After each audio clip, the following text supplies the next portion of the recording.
আসসালামু আলাইকুম এভরিওয়ান। না বলা কথা গল্পের তৃতীয় পার্ট। তো চলো বেশি কথা না কইয়া গল্প শুরু করা যাক। রুই আমার পিছন দিক থেকে ডাক দিয়ে বলল, দাঁড়াও অনিক। আমি তার কথা শুনে থমকে গিয়ে বললাম, কি বলবেন বলেন, আর ভালো লাগছে না। রুই বলল, তুমি আমার জন্য এখান থেকে চলে যাচ্ছ তাই না?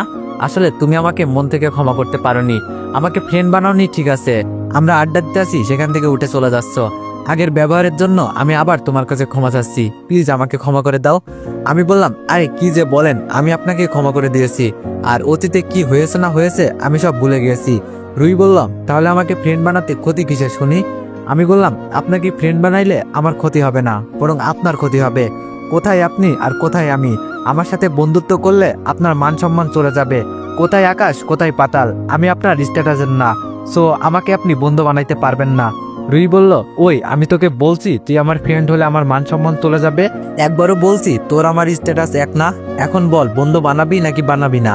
আমি না বলে সেখানে আর এক মুহূর্ত দাঁড়িয়ে না থেকে ক্লাসে এসে একটা পিছনের বেঞ্চে বসে পড়লাম, আর মনে মনে বলতে লাগলাম, আমার কোনো মেয়ে ফ্রেন্ড লাগবে না, তাই না আর কারোর জন্য কষ্ট পেতে, চাই না আর কারোর জন্য ওই জ্যোৎস্না রাতের অন্ধকারে একা রুমে বসে কান্না করতে।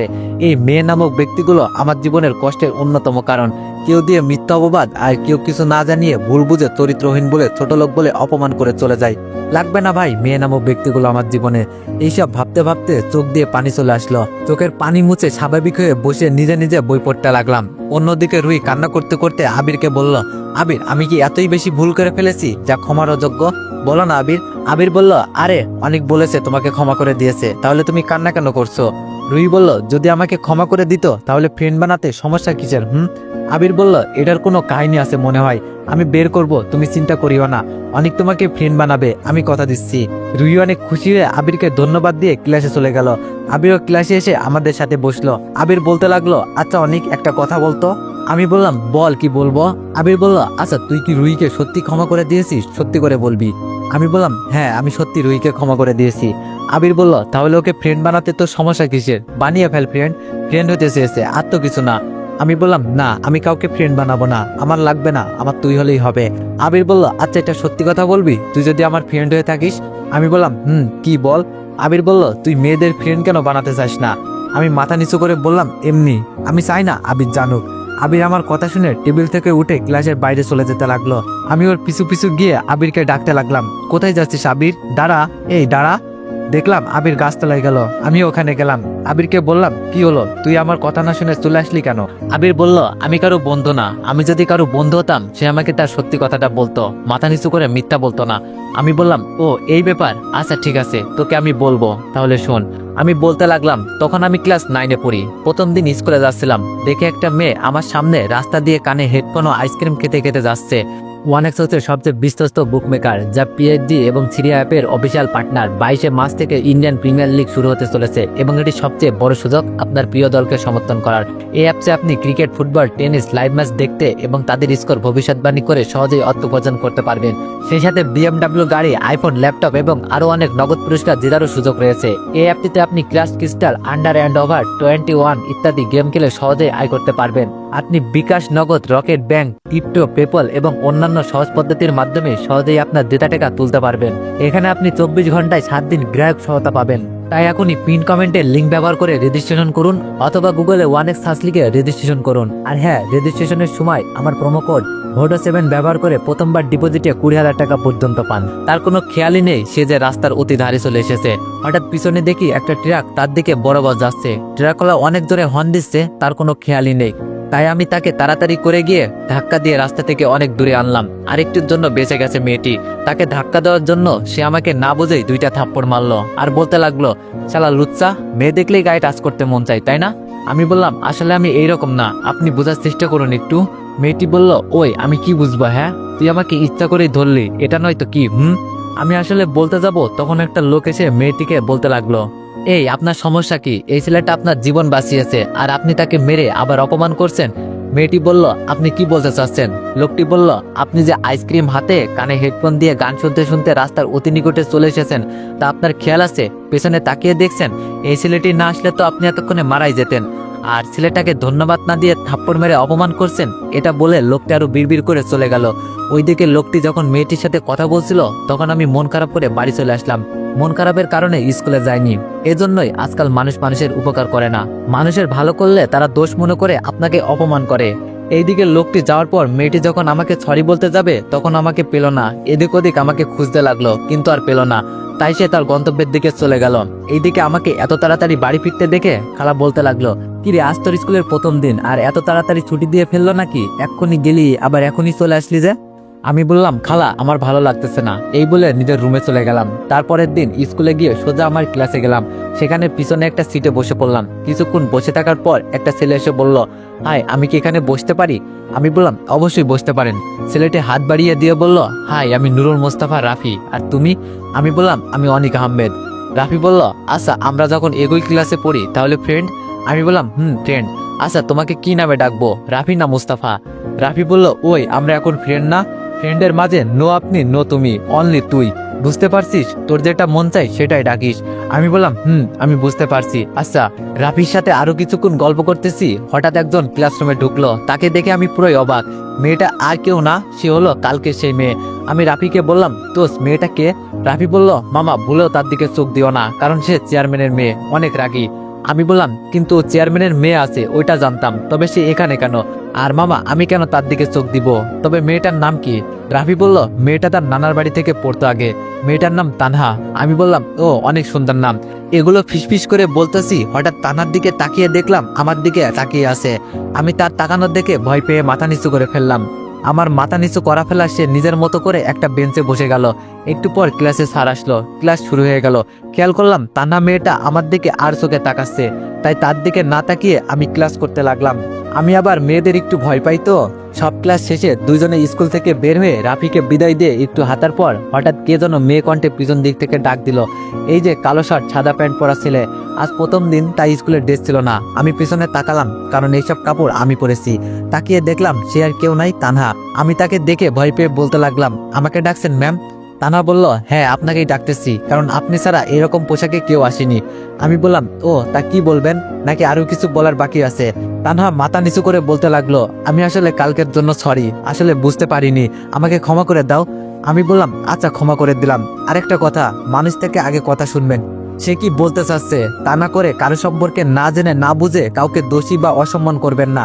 এই বলে চলে আসতে যাব, তখন তানহা বলল, আচ্ছা আমাকে যখন ক্ষমা করে দিয়েছো তাহলে আমরা কি ফ্রেন্ড হতে পারি? আমি মনে মনে কিছুক্ষণ ভেবে দেখলাম মেয়েটি তার ভুল বুঝতে পেরেছে, আর সে আমার ক্লাসে, সেও তো ফ্রেন্ড বানানোই যায়। তানহা বলল, ওই কি ভাবছো? আমি বললাম, না তেমন কিছু না। আচ্ছা আমরা আজ থেকে ফ্রেন্ড, আমি অনিক আহমেদ। আর তুমি? তানহা বলল, আমি তানহা। আচ্ছা আমরা যেহেতু ফ্রেন্ড তাহলে তোমার ফোন নাম্বারটা দাও। আমি বললাম, আমার নাম্বার কেন?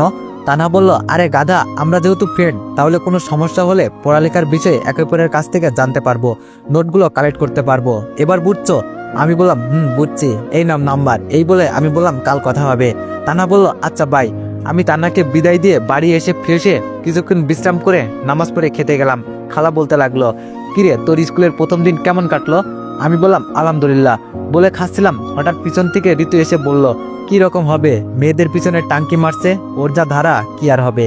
এই বলে তার রুমে সে চলে যেতে লাগলো। আমি কিছু না বলে মাথা নিচু করে খেতে লাগলাম। এখানে কিছু বললে উল্টো আমি অপমানিত হব। তখন খালা বলল, বাবা কিছু মনে করিস না, ছোট মানুষ, পরে ঠিক হয়ে যাবে। আমি কিছু না বলে খেয়ে উঠে রুমে চলে আসলাম। আসরের নামাজ পড়ে একটা টিউশনি পড়িয়ে আসার সময় মাগরিবের নামাজ পড়ে বাসায় আসলাম। ফ্রেশ হয়ে কিছুক্ষণ পরে ডিনার করে ঘুমিয়ে গেলাম। সকালে উঠে ফ্রেশ হয়ে নাস্তা করে স্কুলে গেলাম। স্কুলে ঢুকে দেখি রাফি একটা জায়গায় বসে আছে আর একটা মেয়ের দিকে তাকিয়ে আছে। আমি এটা দেখে তার কাছে গিয়ে মাথায় একটা দিয়ে বললাম, শালা এখানে একা একা বসে মেয়ে দেখছোস ভণ্ড শালা? রাফি বলল, ওই আমি মেয়ে কবে দেখলাম, আমি তো এখানে প্রকৃতি দেখতাছি। আমি বললাম, শালা ওই হিজাবওয়ালা মেয়েটাই প্রকৃতি তাই না? রাফি বলল, হ্যাঁ। না না না, ও কেন হবে? আমি বললাম, শালা লুকাস না, বলে দিলাই হয় তুই ওকে পছন্দ করিস। আমার কথা শুনে রাফি লজ্জা পেয়ে মাথা নিচু করে ফেললো। আমি বললাম, হয়েছে হয়েছে, আর লজ্জা পেতে হবে না। রাফি বলল, মামা আমি প্রথম দেখাতেই তাকে ভালোবেসে ফেলেছি, কিছু একটা কর মামা প্লিজ। আমি বললাম, আচ্ছা মামা আমি দেখি কি করা যায়, শান্ত হবে এটা। এগুলো বলতেছিলাম, হঠাৎ দেখি সেই মেয়ে আর তানা আসতেছে।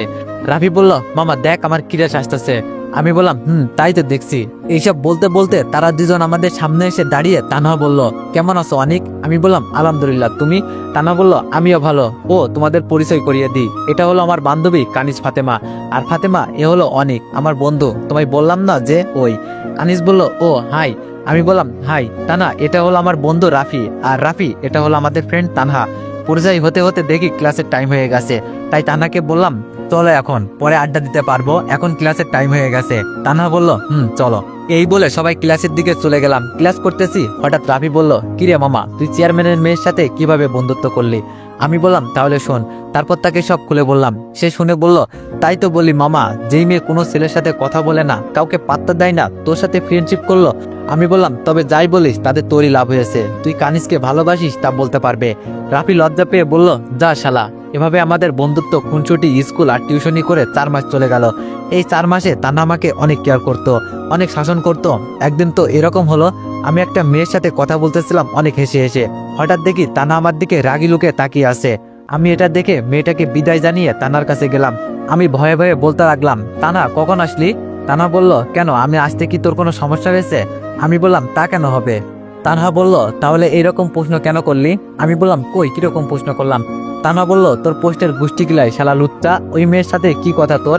এত হেসে হেসে, কই আমার সাথে তো এইরকম করে কথা বলিস না। আমি বললাম এমনি কথা বললাম। তানা বলল, তোর এমনি কথা বলার গুষ্টি গিলাই। আমি বললাম আচ্ছা সরি, আর বলবো না, আমাকে ক্ষমা করে দে। তানা বলল, ক্ষমা করে দিতে পারি একটা শর্তে। আমি বললাম কি শর্ত? তানা বলল, কান ধরে আমি যা বলবো তা বলতে হবে। আমি বললাম প্লিজ এমনটা করিস না, আমি বললাম তো আর বলবো না কথা।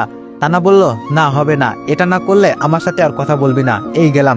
আমি বললাম আচ্ছা আমি রাজি, এই ধরলাম কান, এবার বল কি বলবো। তানা বলল, বল, আমি শপথ করিতেছি যে আমি আর কোনো মেয়ের দিকে তাকাবো না, আমি আর কোনো মেয়ের সাথে কথা বলবো না, এইটা বল। আমিও হুবহু বলে দিলাম, আচ্ছা এইবার চল, সময় হয়ে গেছে। তার এইগুলো দেখে আমি তাকে একটু একটু ভালোবেসে ফেলেছি, আর আমিও ভাবি তানাও আমাকে ভালোবাসে। অন্যদিকে রাফি আর কানিজের রিলেশন চলতেছে ভালোই। আজ স্কুল থেকে আসার সময় রাফি বলল, দোস্ত আমার আব্বুর বদলির কারণে টেকনাফ চলে যেতে হবে। আমি মন খারাপ করে ফেললাম। রাফি বলল, দেখ আমি চলে গেলে সমস্যা নাই, ফোনে তো কথা চলবেই তাই না? আমি বললাম আচ্ছা না গেলে হয় না। রাফি বলল, দেখ আমার আব্বুকে অনেক বোঝাতে চেয়েছি কিন্তু পারিনি। আমি বললাম কখন যাবি? রাফি বলল, আজ রাত 12টায়। দেখ কিছু মনে করিস না, বাবা আজ স্কুলে আসার আগে বলেছিল। আমি বললাম, ও তাহলে তো তোকে এখন বিদায় জানাতে হবে। আচ্ছা চল পার্কে যাই দুইজন, আর কখন জানি দেখা হয়। এই বলে একটা জায়গায় বসে রইলাম। রাফি বলল, আচ্ছা অনিক, তুই তানাকে ভালোবাসিস? আমি বললাম, তোর কাছে কি লোকাবো, বাসি, নিজের থেকেও বেশি। রাফি বলল, শোন তাড়াতাড়ি বলে দে, না হলে অন্য কেউ এসে নিয়ে যাবে। আমি বললাম, না, তানা শুধু আমার, আমি কারো হতে দিব না, তাকে কালই প্রপোজ করে দিব। কাল শুক্রবার ছিল, তাই তানাকে বললাম ঘুরতে যাব, সেখানে আমি তোমাকে একটা কথা বলবো। রাজি হয়ে গেল। আমি তাকে একটা পার্কে নিয়ে এসে কিছুক্ষণ বসেছি। তখন তানা বলল, অনেক, তুমি কি জানো বলবা? আমি বললাম আর দেরি না করে তাকে বলতে লাগলাম, তানহা তোমার কেয়ারিং শাসনগুলো আমার অনেক ভালো লাগে, আর এই ভালো লাগা থেকে কখন যে তোমাকে ভালোবেসে ফেলেছি আমি ভাবতে পারিনি। তানহা তুমি কি আমার ছেলের আম্মু হবা? আমি তোমাকে অনেক ভালোবাসি। এটা বলেই মাথা নিচু করে ফেললাম। হঠাৎ তানহা আমার গালে থাপ্পড় দিয়ে আমাকে জড়িয়ে ধরলো। আমি তো পুরো অবাক। তানহা বলল, বুদ্ধটা মনে হয় আজকে বুঝতে পেরেছে, তুই বুঝিস না আমি তোকে কতটা ভালোবাসি, আমিও তোকে অনেক ভালোবাসি, কথা দিলাম কখনো ছেড়ে যাব না। আমি বললাম আমিও, তুই না চাইলে আমি কখনো যাব না তোকে ছেড়ে। আর কিছু কথা বলে ঘোরাঘুরি করে বাসায় চলে আসলাম। এভাবে ভালোবাসার আগমন খুনছুটি দিয়ে 1 বছর কেটে গেল। তখন আমার এইচএসসি ফাইনাল পরীক্ষা আর 8 মাস বাকি। হঠাৎ একদিন তানা আমাকে পার্কে ডেকে যা বললো, তা শুনে আমার পুরো পৃথিবী অন্ধকার লাগছিল। আমি গিয়ে তানাকে বলতে লাগলাম, এত জরুরি তলব কেন? আমাকে আর কথার সুযোগ না দিয়ে থাপ্পড় দিয়ে তানা আমাকে বলল, তোকে আমি অনেক ভালো মনে করতাম, তুই যে এত নিচু মনের মানসিকতার মানুষ তা যদি আমি জানতাম তাহলে তোর সাথে রিলেশনে যেতাম না। আমি বললাম, আমি কি করলাম তা তো বলো। তানা বলল, এখন সাধু সাজে শালা লুচ্চা চরিত্রহীন মানুষ, ছি, তোর মতো চরিত্রহীন লম্পট লুচ্চাকে আমি ভালোবাসতাম, এগুলো ভাবতেই অবাক লাগে। তুই যেন আমার সামনে আসিস না, শালা চরিত্রহীন, কয়টা লাগে তোর? আমি বললাম, তানা আমি কি করছি তা তো বলো। তানা বলল, শালা তোর এই পাপি মুখ দিয়ে আমার নাম ধরে ডাকবি না। এই বলে তানা দূরে চলে গেল। আর আমি চিৎকার করে বলতে লাগলাম, তুমি আমাকে ভুল বোঝো না, আমাকে ছেড়ে যাও না প্লিজ তানা। কে শুনে কার কথা, সে চলে গেল। তাই আমি দেরি না করে বাসে এসে কোনো কথা না বলে দরজা বন্ধ করে কান্না করে দিলাম। অনেকক্ষণ খালা ডাকলো খাবার খাওয়ার জন্য, কিন্তু খাইনি, আমার ভালো লাগছিল না বলে দিই। তাই খালা আর জোর করলো না। কিছুক্ষণ শুয়ে কান্না করলাম। তারপর নিজেকে সান্ত্বনা দেওয়ার জন্য শুয়ে থেকে উঠে ছাদে গিয়ে আনমনে ভাবলাম, আমি তো কিছু করিনি, তাহলে তান্না আমার সাথে এরকম কেন করলো? আরো অনেক কিছু ভাবছি, তখন পিছন থেকে কেউ বলতে লাগলো, আহারে বেচারা ছ্যাঁকাকে একদম বেকা হয়ে গেছে।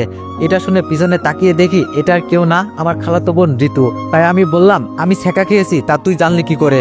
ঋতু বলল, তোর ছ্যাঁকা খাওয়ার কারণ আমি, আর আমি জানবো না তো কে জানবে বলতো? আমি বললাম, তুই কিন্তু এটা ভালো করিসনি, এটার জন্য তোকে অনেক পস্তাতে হবে। দেখিস আমার সাথে এটা করে তোর লাভ কি?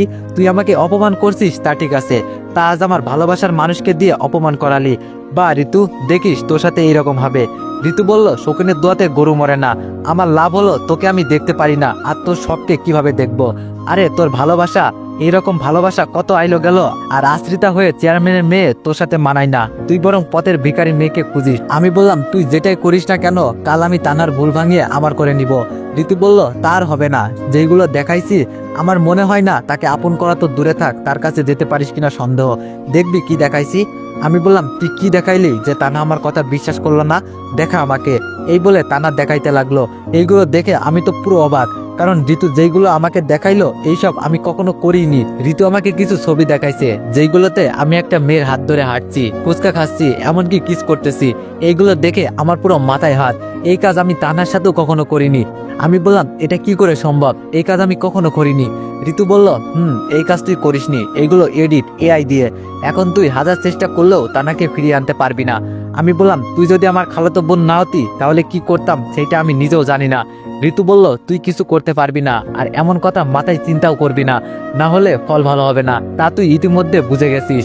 আমি আর কিছু না বলে চোখের পানি মুছতে মুছতে ছাদ থেকে নেমে আমার রুমে এসে শুয়ে মনে মনে বললাম, ঋতু আল্লাহ ছাড় দেয় ছেড়ে দেয় না। আরো অনেক কিছু ভাবতে ভাবতে ঘুমিয়ে গেলাম। সকালে ফজরের নামাজ পড়ে কিছুক্ষণ পড়াশোনা করে নাস্তা করে একটু তাড়াতাড়ি স্কুলে চলে আসলাম। কিছুক্ষণের মধ্যে একে একে সবাই আসতে লাগলো। একটু পরে দেখলাম তানহা আসলো।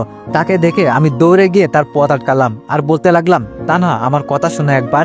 এগুলো ঋতু আর কিছু বলতে না দিয়ে ঠাস ঠাস করে থাপ্পড় দিয়ে বলতে লাগলো, ছোট লোকের বাচ্চা, তো সাহস কি করে হয় আমার নাম ধরে ডাকার? তোর মতো লম্পট চরিত্রহীন নিচু মনের মানুষ আমি কখনো দেখিনি। সর এখান থেকে, আমার সামনে যাতে আর না দেখি তোকে। এই বলে চলে গেল আমাকে কিছু বলতে না দিয়ে। আমি তার চলে যাওয়ার দিকে তাকিয়ে কান্না করতে করতে বাসায় গিয়ে রুমে এসে কান্না করতে লাগলাম। এইভাবে চলে গেল এক সপ্তাহ। এই 7 দিনে এমন দিন নেই যে তানাকে বোঝাতে যায়নি, এবং প্রতিবার আমাকে অপমান করত, আর আমি সহ্য করে গেলাম। আজকে যাচ্ছি তাকে বোঝাতে, কারণ এই ভাইয়া মন তো আর বুঝতে পারে না, কারণ তাকে আমি যে বড্ড ভালোবাসি। আজ স্কুলের পথে দাঁড়িয়ে আছি, কারণ আজ স্কুলে যাবো না, তাই এই রাস্তায় দাঁড়িয়ে আছি, কারণ এই রাস্তা দিয়ে তানা স্কুলে যায়।